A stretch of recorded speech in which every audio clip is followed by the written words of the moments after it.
परिचय दीजिए पूरा। सर मेरा नाम विपिन पासवान है और मैं बिहार के सुपौल ज़िले का रहने वाला हूँ। और मैंने सर अपना ग्रेजुएशन हिस्ट्री से 2011 में भूपेंद्र नारायण मंडल यूनिवर्सिटी मधेपुरा से किया। क्या करें? और आग मैं सर 64th बीपीएससी में खाद्य आपूर्ति विभाग में सप्लाई इंस्पेक्टर रूप में चयनित हुआ। तो आप सुपौल से रहने वाले हैं, बीएन मंडल यूनिवर्सिटी से आपने ग्रेजुएशन किया है जी 2011 में, राइट? जी 2011 से अभी तक आप क्या कर रहे हैं? 10 साल आप क्या कर रहे हैं? 2011 से मैं सर इसी सिविल सर्विस की तैयारी में ही लगा हूँ। और 2000 जो जब से मैं इसके लिए एलिजिबल हुआ हूँ तब से मैं मेंस दे रहा हूँ लगातार सर। और अंतिम 64वीं 10 मेरा वर्ष चयन हुआ। लगी, मतलब इतनी सफलता लेने में 10 साल। जी सर, इस तरह 10 साल तो लग गई। बीएन मंडल के बारे में कुछ आप बताएं। बीएन मंडल सर सहरसा से लोकसभा के रूप में चयनित थे वो। उसके बाद राज्यसभा के भी सदस्य रहे। भूपेंद्र नारायण मंडल नाम उनका पूरा, और लोकसभा के और सदस्य भी। उनका और कुछ योगदान? सॉरी सर, उसके बारे में उसका। मंडल आयोग का नाम सुना है? जी। क्या कब उसकी जमीन की गई? वीपी सिंह के सरकार में सर ये ओबीसी आयोग के रूप में गठित हुआ। ओबीसी के रूप में चयन के लिए ओबीसी कौन है? सरकार ने उसका गठन किया है या उसके बाद? सॉरी सर, इसे कन्फर्म नहीं सर। डॉक्टर भीमराव अम्बेडकर के बारे में आप जानते हैं? जी सर, मैं जानता कुछ बताइए उनके बारे में। हूँ। सर भीमराव अम्बेडकर एमपी में जन्म हुए उनका सर। मैं जगह भूल रहा हूँ, सॉरी सर इसके लिए। और फिर वो पढ़ाई किए। दलित नेता, दलित वर्ग से आते थे वो सर। सॉरी सर, इस अभी और दिमाग में नहीं आ रहा है। अच्छा, आप इतिहास भी पढ़े हैं? जी सर। इतिहास में गांधी जी को भी पढ़े हैं? Sorry sir. गांधी जी को भी पढ़े हैं इतिहास में? जी सर। और अम्बेडकर जी को भी पढ़े हैं? जी विचारधारा जी गांधी और अम्बेडकर की विचारधारा, ठीक है। तो दोनों चाहते थे कि समाज से दलित का उत्थान हो, जी है ना? लेकिन दोनों के तरीके डिफरेंट हैं। जी कुछ जानकारी है आपको क्या बोलना चाहिए? जी गांधी सर। क्या करते गांधी जी सभी वर्ग को साथ लेके वो दलित थे? को मैं भी। पर्टिकुलर दलित की बात कर रहा हूँ। दलितों के उत्थान के लिए गांधी जी क्या कर रहे थे? गांधी जी सर दलित वर्ग में चेतना लाना चाहते। वो चाहते थे कि सभी वर्ग के साथ जैसे कास्टिसिज्म था उसमें वो न दिखे, और ये भी एक वर्ग हिंदू में ही अंतर्गत आके इसका भी सुधार हो। और कैसे सुधार? सर वो भी उसका जाके जिस कास्टिसिज्म था उस समय समाज में उसको ख़त्म करके उन्हें भी आगे लेना चाहते थे इसके लिए। और अम्बेडकर जी वो चाहते थे कि अलग वर्ग के रूप में इन्हें मान्यता मिले और वहाँ उसे शिक्षा प्राप्त हो, हर जगह उसे नेतृत्व प्राप्त हो। और इस तो तरह से दलित लोग गांधी जी को अपना नेता मानते हैं? जी बिल्कुल मानते थे सर। अम्बेडकर को मानते, किनको ज़्यादा इम्पोर्टेंस देते उस समय के हैं? अभी वर्तमान में जो था उस अभी तो सर अम्बेडकर जी को ज़्यादा मानते हैं, जिस तरह से विचारधारा चली है। उस समय सर गांधी जी उससे बेहतर। 1920-25 में गांधी जी को ज़्यादा मानते जी हैं, ये आपने इतिहास में पढ़ा? जी सर, मानते थे उससे ज़्यादा। कुछ वर्ग थे जो अम्बेडकर जी के नेतृत्व में चल रहे थे आगे, लेकिन बहुत कुछ तो ऐसा वजह होगा बहुल वर्ग थे। अम्बेडकर के पास, कुछ तो ऐसा वजह होगा जी कि लोग ज़्यादा समझते हैं कि ये मेरे हित का ज़्यादा साथ है। क्या होगा? उसमें अम्बेडकर जी सर उसमें एक अलग वर्ग के रूप में उसे मान्यता देना चाहते थे, और उसे अलग हर क्षेत्र में, चाहे वो शिक्षा हो, समाज हो, हर क्षेत्र में चाहते थे इनका अलग वर्ग के रूप में अलग। वर्ग वर्ग का मतलब क्या है? वर्ग के रूप में मतलब उस समय जिस तरह से चार वर्ण चल रहे थे उसमें जिस तरह से दलितों को नीचे दबाया जा रहा था, तो वो चाहते थे अलग की तरह से हर जगह जो है एक तरह आरक्षण के रूप में इसे मिले और हर वर्ग में अलग मान्यता मिले इसे। गांधी जी आरक्षण का विरोध कर रहे हैं। गांधी जी उस समय वो चाहते थे कि दलित वर्ग को अलग रूप से आरक्षित न रखा जाए, इसे हिंदू समाज में ही माना जाए। आप जो अलग वर्ग की जो बात कर रहे हैं वो स्पष्ट नहीं कर पा रहे। मैं अलग वर्ग सर इस सेंस से बात कर रहा हूँ, उस समय जो समाज में चार वर्ण थे, तो अम्बेडकर साहब मानते थे कि ठीक है इस अलग अलग वर्ण में इसे अलग रूप से आरक्षित करके इसे अलग इसका विकास किया गया। गांधी जी चाहते आपने थे। इतिहास का अध्ययन किया है ना, और भाषा में मैथिली साहित्य का अध्ययन। जी तो इतिहास को समझने में भाषा का क्या रोल हो सकता है, और भाषा को समझने में इतिहास का क्या रोल हो सकता भाषा को समझने में इतिहास का क्या रोल है? है? इतिहास का नॉलेज से जी हम भाषा को कैसे समझ सकते हैं या भाषा के विकास सर, के लिहाज से भाषा का भी एक इतिहास रहा है। वहाँ से देखा जाए तो भाषा का इतिहास से भी, जो इतिहास का विकास रहा है भाषा का, उससे भी हम इतिहास को समझ सकते हैं साहित्य के रूप में भी। और इतिहास में भी देख सकते हैं ये भाषा किस तरह से विकसित हुई है, कैसे भारतीय से निकला है, मैथिली, हिंदी और सब जो भाषा सब निकले और अलग वर्ग से, इन सब चीज़ों को देखा जा सकता सर आपका डिस्ट्रिक्ट सुपौल है, है। जी सर। तो सुपौल की दो बेसिक समस्या है। पहली समस्या जो वहाँ, समस्या इन जनरल समस्या नहीं, जी सर। लोकल जो आपने फील किया, सर जो सुपौल में मैं फील किया हूँ वो पहली समस्या बाढ़ की है, बहुत बड़ी समस्या। और दूसरी समस्या अगर मैं वहाँ देखूँ तो स्वास्थ्य की है सर। ये तो पूरे उत्तर बिहार में जी है ना, पूरे उत्तर बिहार में बाढ़ की समस्या और स्वास्थ्य की समस्या पूरे बिहार में, जी। स्वास्थ्य का इंफ्रास्ट्रक्चर जो पूरे बिहार में। मैं लोकल पूछना चाहूँ आपका शहर में घर है या गाँव में? सर उस शहर में अगर और देखें तो नहीं, आपका घर कहाँ है, गाँव सुप में या शहर में? गाँव में है सर। लोकल गांव में क्या समस्या है? कोई ऐसा समस्या है जो पर्सनल लेवल पर आपने feel किया? सर इसमें पहली समस्या जो महिला शिक्षा को लेकर है वो नहीं, आपने महिला शिक्षा आप पर्सनली आप क्या पर्सनली मैंने महसूस किया सर वहाँ। पर्सनली आपने आपके साथ क्या समस्या है? पर्सनली कभी मान लीजिए कि आप 25 के 10 तो इस एज में पर्सनली आपने क्या गाँव में समस्या है ना, सर क्या वो समस्या है जिसके कारण हर पढ़ा लिखा गाँव का आदमी जैसे जॉब हो जाता है तो गाँव छोड़ देता है? General tension. पहली समस्या जब देखें सर विकास की है, पहली जो शहरीकरण जो हो रहा है वहाँ उस तरह से नहीं हुआ है। एक तो ये समस्या है, कनेक्टिविटी नहीं है बेहतर वहाँ पे, पहली समस्या ये है सर। दूसरे शिक्षा नहीं है, जो सही शिक्षा नहीं, सही स्कूलिंग नहीं है वहाँ पे।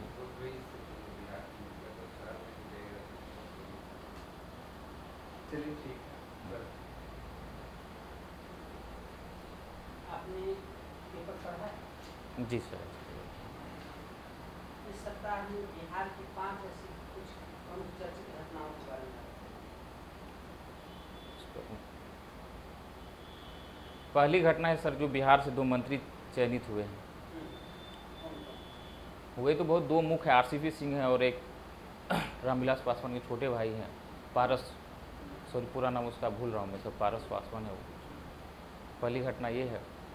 दूसरी घटना है सर अभी बाढ़ से बिहार परेशान है, खासतौर पे शिवहर और उधर सीतामढ़ी ये सब क्षेत्र।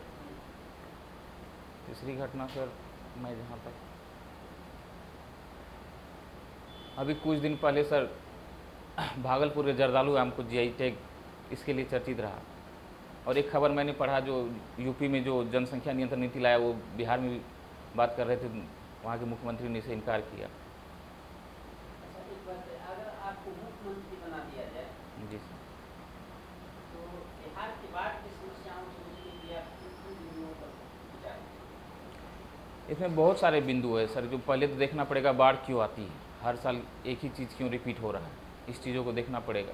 उसमें ये बहुत सारी समस्याएं हैं। तो इतने दिन से जो मुख्यमंत्री को नहीं देखा नहीं, समन्वय नहीं हो रहा है, पहली बात तो सर अगर मैं करूँ तो समन्वय कोऑर्डिनेशन नहीं हो रहा है। किस प्रकार की coordination? किस पर जहाँ जो लोकल स्तर पे है वहाँ पे जो जानकारी चाहिए नदी का, चाहे नेपाल सरकार से समन्वय होना चाहिए, वहाँ की नदी आ रही है इधर, वो समन्वय नहीं हो रहा है। दूसरी है कि वहाँ जो गाद की समस्या बार बार नदी में आ जा रही है, उसको सही पूर्वक जो वहाँ पे ठेकेदार लोग को दिया जाता है बाढ़ कार्य, की समस्या क्यों आती है? पहाड़ी एरिया से सर वो आती है तेज़ बहाव के साथ, और बारिश तेज़ होती है वहाँ पहाड़ी एरिया में, तो उस कारण गाद वहाँ जा रहा सारे नदी तो पहाड़ी इलाका से होकर के है। आती जितनी भी नदी नेपाल से बिहार की ओर आती सारी में गाद की समस्या है सर। है।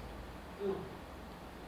पहाड़ी पे मेन चीज़ वही भूस्खलन, कभी कभी कटाव, ये सब कारणों से सब तेज भाव के साथ। ज़्यादा कटाव और ज़्यादा भूस्खलन क्यों होता है?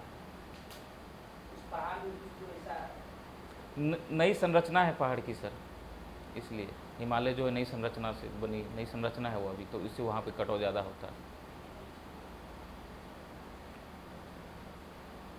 आपका सब्जेक्ट मैथिली जी मैथिली आपने क्यों लिया?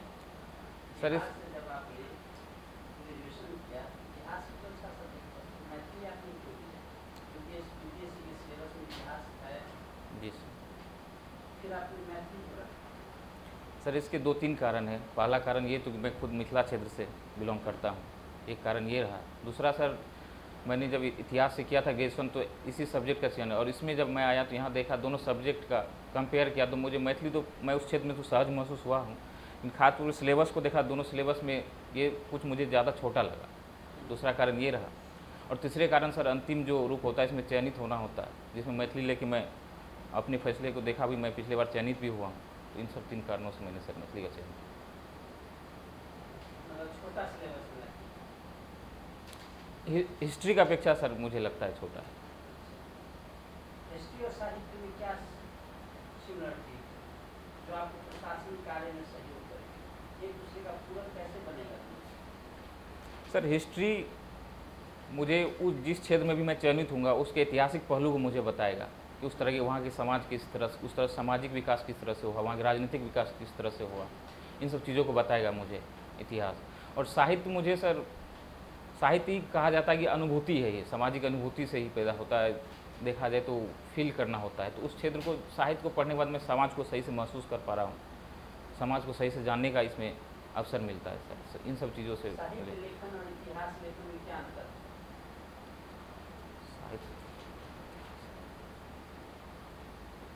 एग्जैक्ट तो मुझे नहीं पता सर, लेकिन मैं अनुमान करके बता सकता हूँ। भारत का पहला इतिहास कौन सा ग्रंथ जिसमें इतिहास का दर्जा प्राप्त होता है? सॉरी सर, अभी नहीं।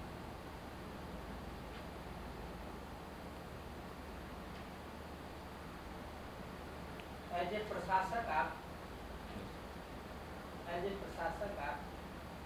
साहित्य का उपयोग किस रूप में करेंगे? एज ए प्रशासक में साहित्य में सर, जिस तरह से मैं पहले भी बोला हूँ, समाज को जानने का उसमें मौका मिलता है। साहित्य में उस समाज को, ये उस वर्ग को जहाँ मैं रहूँगा, इतिहास में जानने का मौका नहीं मिलता है, समाजशास्त्र में नहीं मिलता है। इसमें सर वो जो भावनाओं का, साहित्य में भावनाओं का होता है पूरी तरह से, वो भावना को महसूस करना जो समाज से। प्रशासक के लिए एक प्रशासक को साहित्य का क्या ऐसा चीज है जो एक प्रशासक को मजबूती प्रदान करता है? यही भावना का ही हिस्सा है, भावनात्मक हिस्सा ही है सर, भावनात्मक पहलू है जो। अच्छा एक भावनात्मक व्यक्ति हो जाए, नहीं कोई सर, आदमी किसी का मर्डर कर दे और आके गिड़गिड़ाए कि हमारा बाल बच्चा है, छोटा है, मर जाएगा, ये वो हमको माफ कर देते, प्रशासक माफ कर देगा? नहीं सर, इस चीज़ में नहीं, भावनात्मक रूप से समाज को समझने में एक मदद करता है, उसके विकास में, हर चीज़ों में वो सर समाज को। चलिए, आपने मैथिली पढ़ना कब से शुरू किया? मैं ग्रेजुएशन के बाद मैथिली पढ़ना शुरू किया। ग्रेजुएशन के बाद पढ़ना शुरू किया।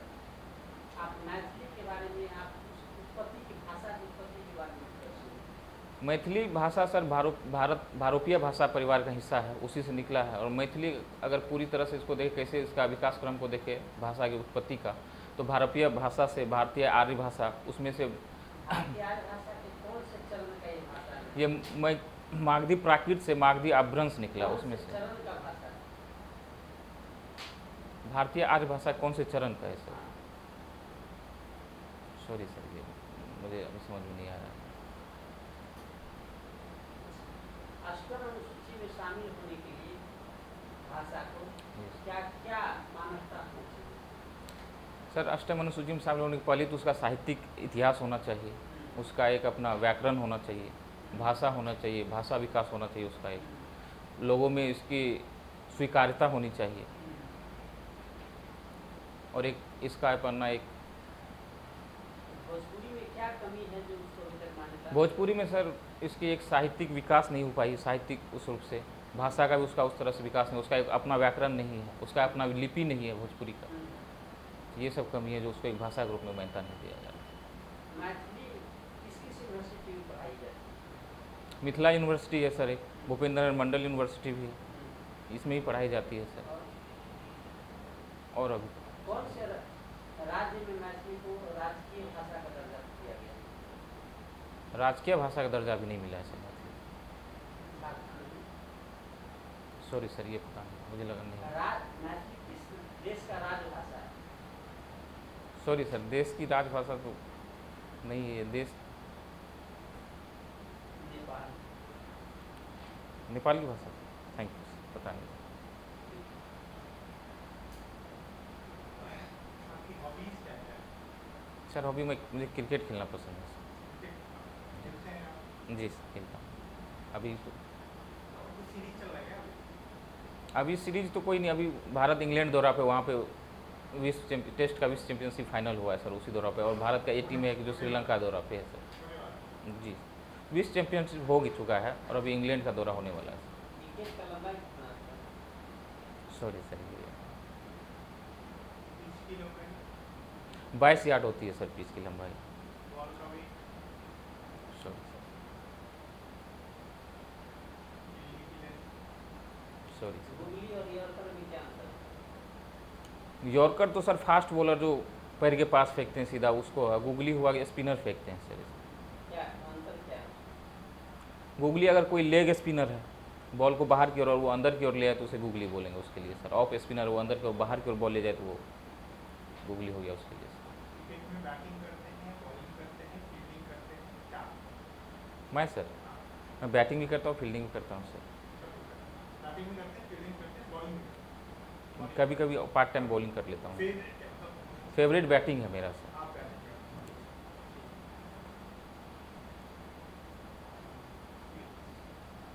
और देश के जो फॉरेन मिनिस्टर हैं कौन है अभी? एस जयशंकर है सर। ये जैसे जी सर सी जैसे। कुछ है न्यूज़ में, अखबार पढ़ा है आपने? आज का जी सर, मैं आज का अखबार पढ़ा हूँ। Sorry sir. कल का पढ़ा अखबार? जी सर, मैं पढ़ा हूँ। एस जयशंकर के साथ कहाँ पे हैं अभी? अभी वो सर रसिया में है सर। रशिया में जी या सर, कजाकिस्तान में?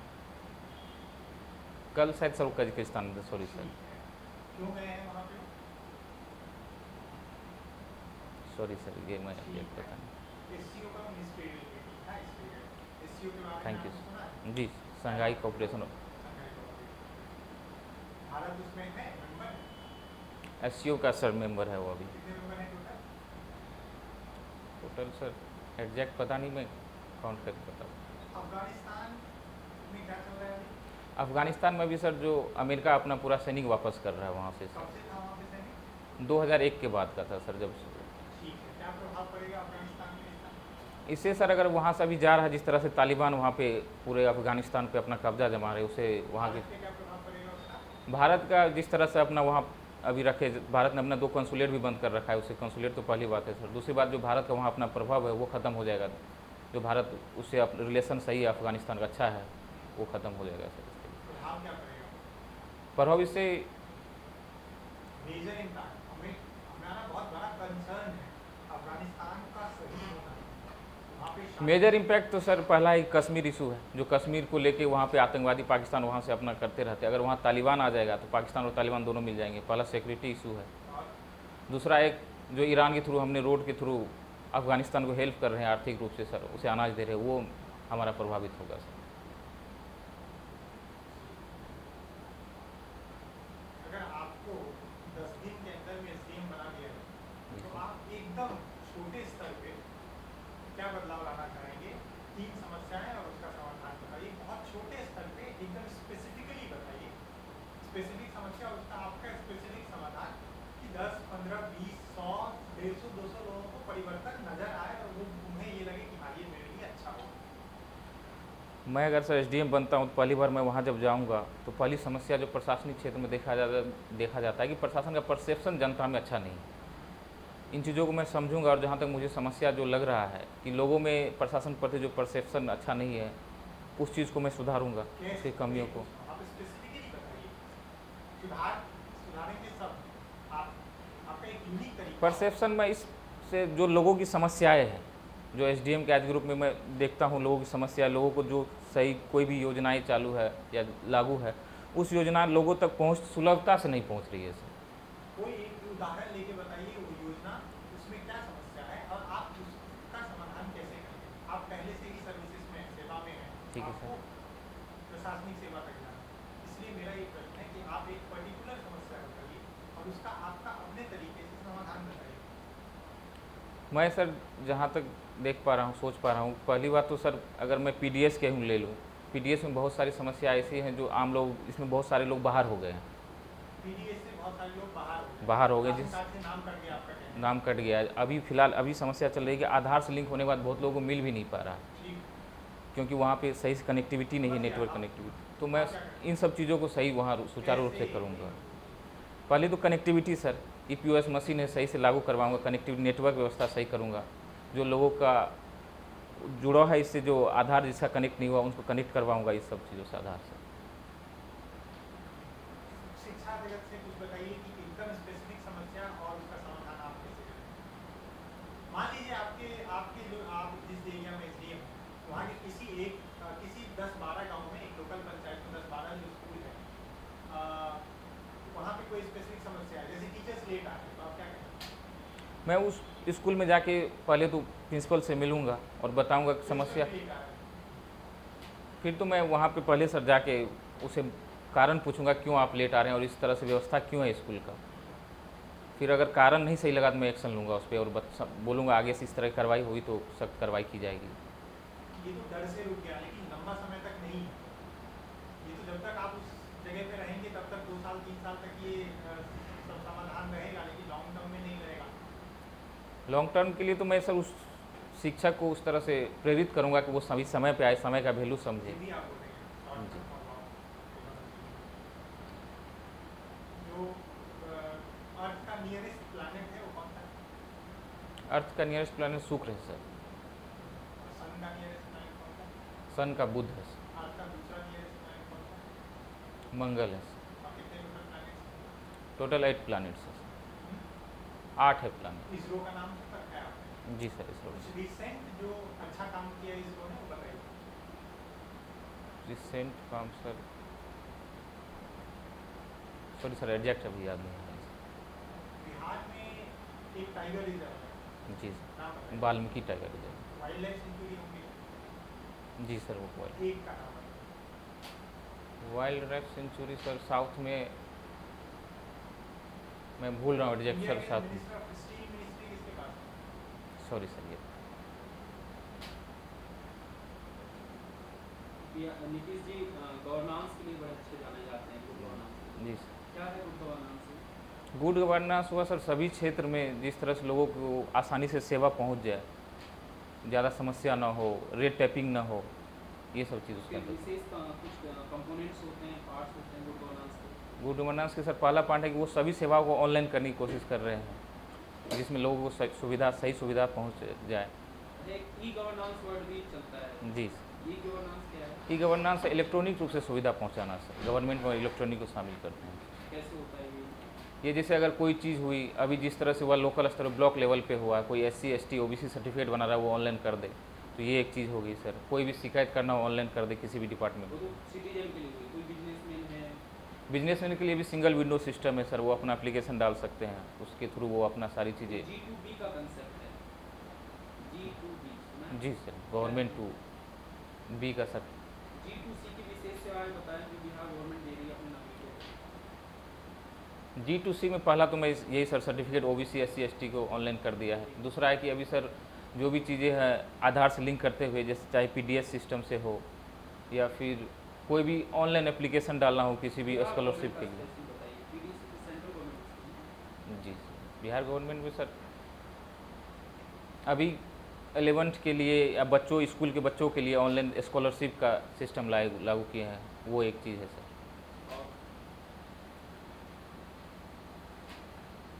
सॉरी सर अभी ध्यान नहीं है।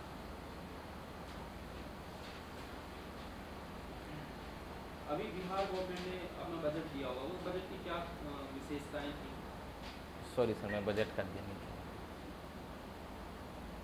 चलिए आपके गांव में मान लो बाढ़ आ जाती है, आप गांव में हैं और बाढ़ आ जाती है जी और कोई प्रशासनिक सहायता नहीं है, किसी भी प्रकार से अभी कोई मदद नहीं पहुंची बाहर से, आप लोगों को बचाने के लिए क्या प्रयास करेंगे? पहले तो सर जो बाढ़ की प्राथमिकता बताई जाती है, तो सबसे पहले अगर बाढ़ आ रही है तो लोगों को समझाया जाएगा जितनी भी ज़रूरत सामान है अपने एक बैग में पैक कर लो, एक लाइट रख लो आप, और एक ऊंची जगह पे चले जाओ जब तक कोई सुविधा ना हो, खाने पीने की चीज़ें रख लो आप, इकट्ठा कर लो। यही सब है सर उसकी प्राथमिक चीज़ें, जो लोगों को समझाना, पैनिक ना हो। हमारी राष्ट्रभाषा कौन सी है? राष्ट्रभाषा हिंदी है सर। सॉरी सर राजभाषा है, राष्ट्रभाषा राजभाषा है राष्ट्रभाषा हमारी है नहीं। नहीं है। आपको क्या लगता है हमारी राष्ट्रभाषा कौन सी होना चाहिए? आप साहित्य के मुझे लगता है भारत जैसे विविधता वाले देश में कोई राष्ट्रभाषा एक नहीं हो सकती है सर। सिंबल हमने लिया है, नेशनल एम्बलम हमारे पास है, एंथम हमारे पास है, सब चीज़ तो हमारे पास है, एक लैंग्वेज नहीं है। लैंग्वेज वही है सर, बहुत सारे लैंग्वेज किसी एक को मान्यता देने से फिर दूसरे को उसे लगेगा कि फिर वो भी ऐसा कर लेंगे तो हम कितनी तो आप भाषा। ये डिसाइड नहीं कर पा रहे हैं कि आपकी भाषा क्या होनी चाहिए। नहीं, बिल्कुल होनी चाहिए। मैं ये नहीं बोल रहा किसी एक भाषा को राष्ट्रभाषा आप मान्यता कौन दें। सी होनी चाहिए? राष्ट्रभाषा नहीं होनी चाहिए भारत में सर, भारत जिस विविधता वाले देश में। विविधता तो सभी कंट्री में है। बिल्कुल, और सब में सर जितनी उसमें अधिकतर मात्रा में एक भाषा बोलने वाले लोग हैं, लेकिन भारत जैसी विविधता में कोई एक भाषा बोलने वाले नहीं, बहुत सारी भाषाएं बोली जाती हैं। हमने सतत विकास के कुछ लक्ष्य निर्धारित किए हुए हैं। जी सर। उसमें बिहार की क्या स्थिति है? सॉरी सर, इसके बारे में नहीं। अभी टोक्यो ओलंपिक होने वाले हैं। जी। तो क्या है भारत का प्रतिनिधित्व उसमें, कैसा रहेगा?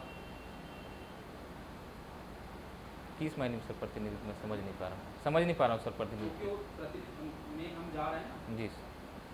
तो क्या है हमारा, कितने लोग जा रहे हैं, क्या कितने? सॉरी सर, एग्जैक्ट रीजन बताएं। बिहार से भी कुछ जा रहे हैं? Sorry sir.